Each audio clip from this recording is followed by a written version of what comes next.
Hello my dear friends, स्वागत है आप सभी लोगों का एक और बेहतर वीडियो में। सो माय डियर फ्रेंड्स, आज हम लोग पढ़ने वाले हैं हिंदी की 20 मोस्ट इम्पॉर्टेंट ऑब्जेक्टिव क्वेश्चन, जो कि आपके बोर्ड एग्जाम के पॉइंट ऑफ व्यू से काफ़ी ज़्यादा महत्वपूर्ण होता है। ठीक है, तो चलिए वीडियो को बिना देर करते वीडियो को स्टार्ट करते हैं। जैसे कि आप लोग यहाँ पर देख सकते हैं, ये दिया गया आपका पहला प्रश्न। ठीक है, प्रश्न नंबर पहला देखिए। और प्रश्न नंबर पहले मैं आपसे बोल रहा क्या पंडित प्रताप नारायण मिश्र लेखक है, यानी किस युग के लेखक हैं? तो पंडित प्रताप नारायण मिश्र जो है ये भारतेंदु युग के लेखक है, यानी ऑप्शन नंबर बी जो है इस क्वेश्चन का करेक्ट आंसर होएगा। तो यहाँ पर आप लोग देख सकते हैं, ये है आपका दिया गया दूसरा क्वेश्चन। और दूसरे क्वेश्चन में कह रहा है शुक्ल युग की समयावधि। ये क्वेश्चन काफ़ी ज़्यादा इंपॉर्टेंट है। समयावधि से जितने भी क्वेश्चन आते हैं सभी आप लोग क्या करें, नोट कर लीजिए उन सभी क्वेश्चन को। तो यहाँ पर पूछा शुक्ल युग की समयावधि। तो शुक्ल युग की जो समयावधि मानी जाती है वो 1919 ईस्वी से लेकर 1938 ईस्वी, यानी ऑप्शन नंबर सी में जो ऑप्शन दिया गया है वो ऑप्शन आपका करेक्ट ऑप्शन होगा। ठीक है, तो चलिए बढ़ते हैं अपने नेक्स्ट क्वेश्चन, यानी क्वेश्चन नंबर तीसरे की ओर। यहाँ पर आप लोग देख सकते हैं, ये दिया गया क्वेश्चन नंबर तीसरा। और क्वेश्चन नंबर तीसरा में क्या पूछ रहा है, रचना पूछा है। ठीक है, पूछ रहा है कंकाल के लेखक है, यानी कंकाल एक रचना है, इसके लेखक कौन है यही आपको बताना है। ठीक है, तो देखिए कंकाल जो है वो जयशंकर प्रसाद जी के द्वारा रचा गया है। तो ऑप्शन नंबर जो डी वाला है इस क्वेश्चन का करेक्ट ऑप्शन होगा। ठीक है, तो चलिए बात करते हैं अब हम अगले क्वेश्चन, यानी क्वेश्चन नंबर चौथे को। तो यहाँ पर देख सकते हैं क्वेश्चन नंबर चार। क्वेश्चन नंबर चार में क्या बोल रहा है कि रस मीमांसा किसकी रचना है? ऑप्शन नंबर ए में दिया गया है Munshi Premchandra, option number B में दिया गया है महादेव वर्मा, और ऑप्शन नंबर सी में क्या दिया गया है तो आचार्य रामचंद्र शुक्ल दिया गया है। ऑप्शन नंबर डी में दिया गया है अज्ञेय दिया गया है। ठीक है, तो रस मीमांसा बहुत फेमस रचना है और बहुत ही महत्वपूर्ण रचना है, जो कि आचार्य रामचंद्र शुक्ल जी के द्वारा रचा गया है। तो आचार्य रामचंद्र शुक्ल यानी ऑप्शन नंबर सी इस क्वेश्चन का करेक्ट ऑप्शन होएगा। तो चलिए बढ़ते हैं अपने नेक्स्ट क्वेश्चन की ओर। यहाँ पर देख सकते हैं, ये दिया गया आपका क्वेश्चन नंबर पाँच। क्वेश्चन नंबर पाँच में क्या बोल रहा है, पूस की रात कहानी के लेखक हैं? ऑप्शन नंबर ए में दिया गया है Jaishankar Prasad, option number B में दिया गया है प्रेमचंद्र, और ऑप्शन नंबर सी में दिया गया है सुदर्शन। ठीक है, और ऑप्शन नंबर डी में क्या दिया गया तो यशपाल दिया गया है।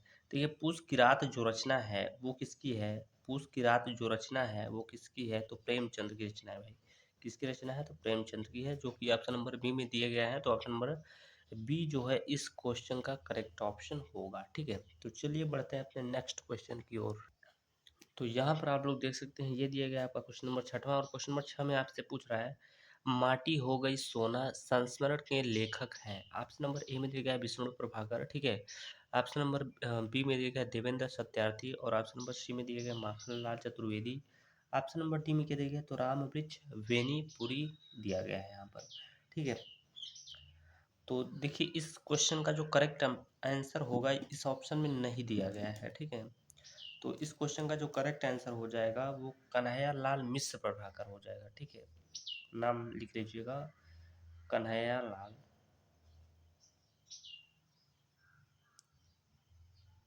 कन्हैया लाल मिश्र प्रभाकर, ये है।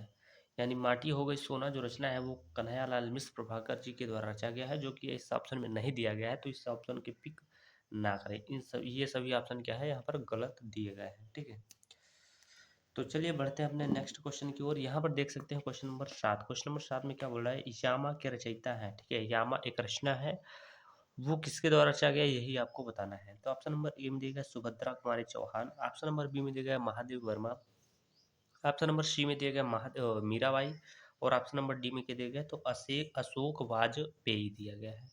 यामा देखिए इम्पॉर्टेंट रचना है, तो यहाँ पर स्टार बना देते हैं। तो यामा जो है एक फेमस रचना है, जो कि महादेवी वर्मा के द्वारा रचा गया है। तो महादेवी वर्मा जो है इस क्वेश्चन का करेक्ट ऑप्शन हो जाएगा। चलिए देखते हैं अपने नेक्स्ट क्वेश्चन की ओर। यहाँ पर आप लोग देख सकते हैं, ये भी क्वेश्चन बहुत ज़्यादा इंपॉर्टेंट है। ठीक है, इम्पोर्टेंट है। ठीक है, क्योंकि ये कई बार जो है बोर्ड एग्जाम में देखा गया है। तो क्वेश्चन में क्या बोल रहा है कि रामचंद्र का रचना है? ऑप्शन नंबर ए में दिया गया है केशवदास, ऑप्शन नंबर बी में दिया गया है बिहारी लाल, और ऑप्शन नंबर सी में क्या दिया गया है तो घनानंद, और ऑप्शन नंबर डी में दिया गया है भूषण दिया गया है। तो ये जो रचना है वो केशव दास के द्वारा रची गई है, जो कि बहुत ही इम्पोर्टेंट जो है रचना है, बहुत इम्पोर्टेंट रचना है। ठीक है, चलिए बढ़ते हैं अपने नेक्स्ट क्वेश्चन की ओर। यहाँ पर आप लोग देख सकते हैं, ये दिया गया आपका क्वेश्चन नंबर 9। क्वेश्चन नंबर 9 में क्या बोल रहा है, अनुसरण में कौन सा उपसर्ग है। आप सभी को पता होगा उपसर्ग किसे कहते हैं और प्रत्यय किसे कहते हैं। तो सबसे पहले यहाँ पर हम छोटी सी अगर बात बोलें, तो सबसे पहले उपसर्ग की हम बात करें। यहाँ पर उपसर्ग जो शब्द आगे लगा होता है, प्रारंभ में लगा होता है, शुरुआत में लगा होता है, उसको हम लोग बोलते हैं उपसर्ग। उदाहरण के तौर पे यहाँ पर हम बोलें,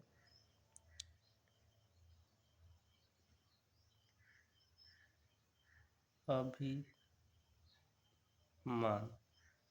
ठीक है, तो अभिमान में आप देखिएगा यहाँ पर एक शब्द है क्या, मान। ठीक है, क्या है, मान है। उसके आगे क्या लगा हुआ है, यहाँ पर अभी लगा हुआ है। तो हम ये बोल सकते हैं ये जो अभी लिखा है यही हमारा क्या है, उपसर्ग है। ठीक है, क्योंकि ये शब्द आपका एक, ये क्या होगा, शब्द होगा, शब्द के आगे एक जो है उपसर्ग लगा है, जो कि लगा है अभी। तो अभी क्या हो जाएगा, इस क्वेश्चन का करेक्ट आंसर नहीं, जो हम अभी यहाँ पे बता रहे हैं उसको, यानी आपको समझाने की कोशिश कर रहे हैं कि उपसर्ग बोलते किसे हैं। उदाहरण के तौर पे यहाँ पर अगर हम दूसरी एग्जांपल लें, जैसे मान लीजिए हमने यहाँ पर एक और लिया, अनुसरण। ठीक है, अनुसरण। तो यहाँ पर शरण एक शब्द है और शब्द के आगे लगा है क्या, अनु। तो ये अनु ही क्या हो जाएगा, इसका उपसर्ग हो जाएगा। क्या हो जाएगा, उपसर्ग हो जाएगा।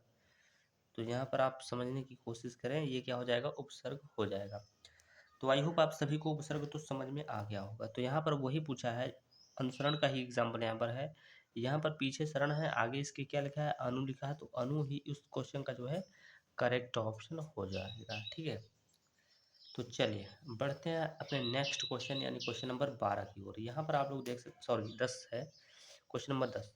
क्वेश्चन नंबर 10 में क्या बोल रहा है, महत्व में कौन सा प्रत्यय है। यहाँ पर आपसे क्या बोल रहा है, प्रत्यय बोल रहा है। तो क्वेश्चन आपसे कुछ इस तरीके का पूछता है, सबसे पहले उपसर्ग पूछेगा या फिर प्रत्यय पूछेगा, यानी दोनों आपसे पूछेगा। एक एक क्वेश्चन जो है, एक नंबर का आपका रहेगा उपसर्ग और एक नंबर का रहेगा प्रत्यय। तो इस बात को आप लोग अच्छे से समझिएगा। और यहाँ पर आ गया प्रत्यय। तो प्रत्यय क्या होते हैं, प्रत्यय वे शब्द होते हैं जो शब्द के शुरू सॉरी क्या बोलते हैं, अंत में लगते हैं, यानी आदि में लगते हैं। उदाहरण के तौर पे जैसे यहाँ पर हम बात करें, यहाँ पर एक शब्द हम लिखते हैं घनत्व। घनत्व, तो घन एक शब्द हो गया, उसके पीछे जो शब्द जुड़ा है वो क्या जुड़ा है, त्व जुड़ा है। तो यही क्या हो जाएगा, इसका उपसर्ग हो जाएगा। ठीक है, तो हमने यहाँ पर बोला घनत्व, लेकिन यहाँ पर लिखा है महत्व, तो इसके पीछे भी त्व लगा है, तो त्व प्रत्यय हो जाएगा। त्व प्रत्यय दिया गया ऑप्शन नंबर सी में, तो ऑप्शन नंबर सी इस क्वेश्चन का जो है करेक्ट ऑप्शन हो जाएगा। ठीक है, तो चलिए बढ़ते हैं अपने नेक्स्ट क्वेश्चन की ओर। तो यहाँ पर आप लोग देख सकते हो, ये दिया गया आपका क्वेश्चन नंबर 11, और क्वेश्चन नंबर 11 काफ़ी ज़्यादा महत्वपूर्ण है। तो इसमें हम क्या लिखते हैं, इम्पोर्टेंट लिख देते हैं, इम्पॉर्टेंट। ठीक है, क्या लिखते हैं, इम्पॉर्टेंट, क्योंकि ये क्वेश्चन जो है इम्पॉर्टेंट क्वेश्चन है। क्या पूछता है, कमल का सिपाही किसकी रचना है। धर्मवीर भारती की है, या फिर अज्ञे की है, या फिर जैनेन्द्र कुमार की, या फिर अमृत राय की। तो ये बहुत ही फेमस रचना है, जो कि अमृत राय की जो जी के द्वारा रचा गया है। यानी कमल का सिपाही जो रचना है वो अमृत राय जी के द्वारा रचा गया है। ठीक है, चलिए 12 नंबर को देखिए। यहाँ पर देखिए महादेवी वर्मा कवयित्री हैं, कवयित्री हैं। यहाँ पर देखिए सब क्या बोल रहा है ऑप्शन में, प्रगतिवाद युग, द्विवेदी युग, छायावाद युग, प्रयोगवाद युग। यानी कहने का मतलब ये है कि महादेवी वर्मा किस युग की कवयित्री हैं। ठीक है, कवयित्री देखिए ऐसे ही लिखा जाता है, तो आप लोग यहाँ पर अच्छे से देख लीजिएगा। तो देखिए महादेवी वर्मा जो है वो छायावादी युग की कवि है। छायावाद की क्या है, छायावाद युग की कवि है। और छायावाद युग में कितने कवि आते हैं, तो 4 कवि आते हैं। एक महादेवी वर्मा हो गए, जयशंकर प्रसाद हो गए, और बाकी 2 जो है आप कमेंट बॉक्स में जरूर बताइएगा। चलिए यहाँ पर देखिए 13 नंबर में क्या बोल रहा है, कह रहा है पीपर पात सरिस मंडोला में अलंकार है। ठीक है, अलंकार बहुत सिंपल है, इसको याद करना। ठीक है, इसमें आपको अगर आप देखेंगे ध्यान से तो लिखा है पीपर पात सरिस। सरिस, तो जहां पर आपको दिखाई दे सा, ठीक है, सी, से, या फिर सरिस। ठीक है, क्या दिखाई दे, सरिस दिखाई दे। वहाँ पर आपको पिक कर देना होगा कौन सा अलंकार, उपमा अलंकार। ठीक है, कौन सा अलंकार, उपमा अलंकार। तो उपमा अलंकार दिया गया है ऑप्शन नंबर बी में, तो ऑप्शन नंबर बी इस क्वेश्चन का करेक्ट ऑप्शन हो जाएगा। तो चलिए देखते हैं अपने नेक्स्ट क्वेश्चन की ओर। यहाँ पर देख सकते हैं क्वेश्चन नंबर 14 में क्या बोल रहा है, कह रहा कि सोरठा छंद में चरण होते हैं, यानी कहने का मतलब सोरठा चरण में कितने, सोरठा छंद में कितने चरण होते हैं, यही आपको बताना है। तो देखिए सोरठा में क्या होता है, 4 चरण होता है, आप सभी को पता है। तो ऑप्शन नंबर ए क्वेश्चन का करेक्ट आंसर हो जाएगा, इसमें बहुत ज़्यादा सोचने वाली बात नहीं है।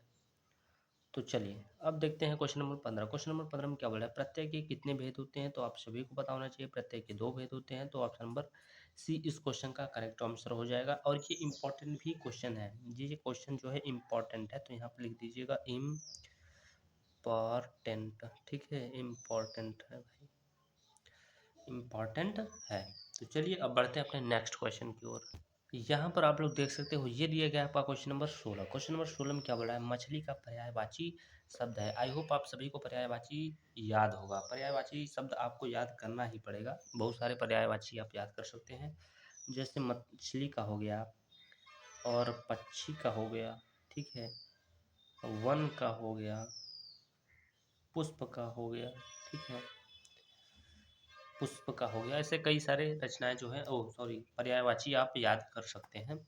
ठीक है, तो बहुत सारे पर्यायवाची आपको याद करने होंगे, क्योंकि आपको बहुविकल्पी में ही देखने को मिलेगा। तो इस क्वेश्चन में क्या पूछा है, मछली का जो है पर्यायवाची शब्द है, तो मछली को हम क्या बोलते हैं, मीन के नाम से भी जानते हैं, यानी मछली को हम क्या बोल सकते हैं, मीन भी बोल सकते हैं। तो यानी क्वेश्चन नंबर 16 का जो करेक्ट आंसर हो जाएगा वो हो जाएगा ऑप्शन नंबर बी हो जाएगा। ठीक है, चलिए क्वेश्चन नंबर 17 को समझिएगा। क्वेश्चन नंबर 17 में क्या बोला है, हानि लाभ में समास है। देखिए एक शब्द है यहाँ पर हानि, और एक शब्द है यहाँ पर लाभ, ये दोनों अपने जगह पे दोनों क्या है, प्रधान है, और बीच में जो सिंबल लगा है इसको हम बोलते हैं योजक का सिंबल। ठीक है, योजक का सिंबल बोलते हैं। जब भी आपको यहाँ पर दिखाई दे ये वाला सिंबल माइनस जैसा, इसको हम लोग क्या बोलते हैं, योजक का चिन्ह बोलते हैं। क्या बोलते हैं, योजक बोलते हैं, या फिर आप बोल सकते हो डैश भी बोल सकते हैं। ठीक है, तो जब शब्द जो है एक दूसरे के विपरीत हो, यानी कि विलोम हो, और बीच में योजक का सिंबल लगा हो, तो वहाँ पर कौन सा समास हो जाएगा, वहाँ पर हो जाएगा द्वंद्व समास हो जाएगा भाई, द्वंद्व समास हो जाएगा।